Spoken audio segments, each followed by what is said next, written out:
Hello, boys and girls. It's Miss Fredalyn, the Children's Director. Do you know what today is? You're right. It's the 6-year celebration anniversary as a church. Do you know why it's so important? It's because you are a part of our church. You play a major part in growing as God's people. And before we go into all the festivities, stand up right where you're at. So excited. Stand up right where you're at and get on your feet and let's worship God for everything He's doing in our lives and especially for the celebration of our church.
I just wanna thank you 'cause everything you made is so beautiful.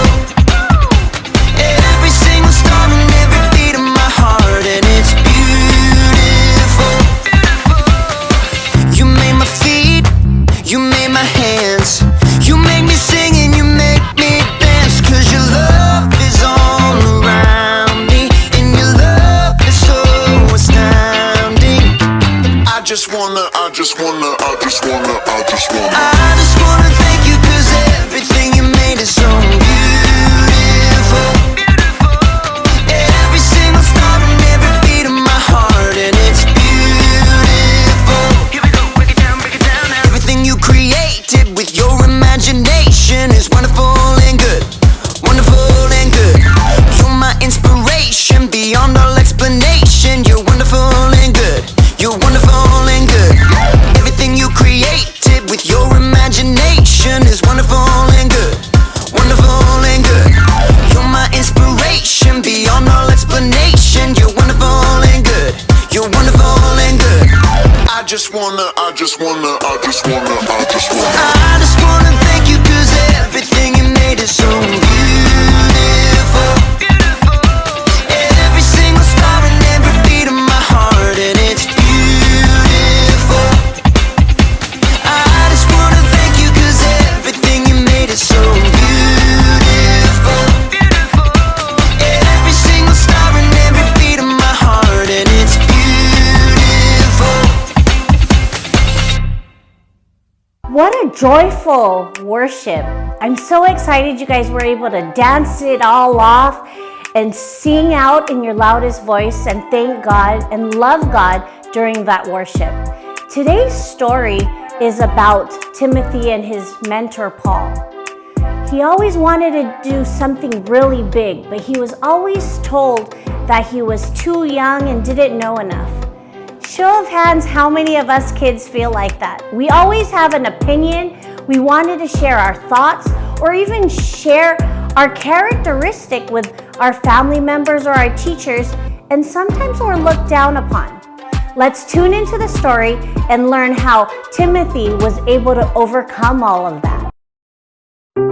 The Bible. It's 66 books of history, stories, letters, and poetry that fit together to form God's one big story. The epic adventure of how He created us and loves us so much that He made a way to rescue us. As we travel through the Bible, from Genesis to Revelation, we discover people who met God and found their lives changed forever. Now, for an amazing story, inspired by the book of 1 Timothy, chapter 4, Verse 12. Timothy of Lystra must have felt like he lived in two worlds. His mother, Eunice, and his grandmother, Lois, both were Jewish and believed in the one true God. Hear, O Israel, the Lord our God, the Lord is one. Hear, O Israel, the Lord our God, the Lord is one. But Timothy's father was Greek and likely not a believer. Just work hard and be a good man, son. That's what really matters. Okay, Dad. One day, two men arrived in Lystra. Timothy may have heard them speaking in the center of town. Jesus is the Christ, the Son of the living God. You can turn to him now. One of the two men even healed a man who had never been able to walk. The crowd was amazed. The gods have come down to us in human form. Uproar engulfed the city. People even tried to offer sacrifices to the two men, Paul and Barnabas, as if they were gods. But in the middle of the chaos, a group of Jews from nearby towns where Paul and Barnabas had preached showed up and convinced everyone to attack the man with stone and stake. Though the Jews dragged Paul outside the city and left him for dead, Paul got right back up. Timothy really surely heard about it. The power of this Jesus is real. Paul left for Derbe the next day and returned again to Lystra. Timothy, his mother, and grandmother all listened to Paul's teaching, and all three became believers in Jesus. Paul continued on his journey, but left behind a small, thriving new church. We must pray each day. And teach each other. Timothy, in the meeting tomorrow, you should tell the story Paul shared. The one about how Jesus raised a dead man. Oh, but I don't really like to talk in front of people. I think you shall do very well. By the time Paul had returned several years later, Timothy had become a faithful disciple of Jesus. Everyone at the church spoke well of him. Timothy knows all the Hebrew scriptures. He is kind to everyone, not just those who are Jewish. And his father is a Greek man? Oh, yes. Paul was looking for someone to help encourage new churches. Someone who knew God's words. Someone who could speak to people from all different backgrounds. Timothy, I'd like you to travel with me and Silas and Luke. Me? Of course you. Oh, but there are others older than me with more experience. They're bold. They're better at speaking. You're the one God has chosen for this job. Wow. Well, okay. The elders of the church laid their hands on Timothy and prayed for him. God's Spirit provided Timothy with everything he would need for the work ahead. Amen. We leave tomorrow. Over the next years, Timothy traveled with Paul all around the land to help encourage believers and start new churches. While they spent time in Ephesus, Paul gave Timothy a special mission. I want you to go to the church in Corinth. On my own? You're like a son to me. I trust you completely. The church there needs to see an example of what it means to follow Christ. And, well, you're it. Timothy went to Corinth. Over the years, Timothy became Paul's right-hand man. Paul even put him in charge of the church in Ephesus. The leaders in Ephesus are so much older than I am. Will they even listen to me? Your age doesn't matter. As Timothy settled in Ephesus, Paul wrote him letters to encourage him. Don't let anyone look down on you because you're young. Set an example for the believers in what you say and how you live. Also, set an example in how you love and in what you believe. Show the believers how to be pure.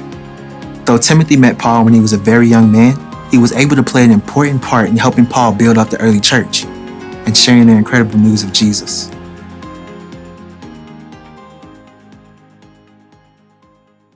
Don't let anyone look down on you because you are young. Set an example for the believers in what you say and in how you live. 1 Timothy 4, verse 12. Did you guys all learn from the story? Scream out a couple of things that you learned. I know I learned that if there's something that we want to say, we should say it, as long as we're being kind and respectful of what we're saying.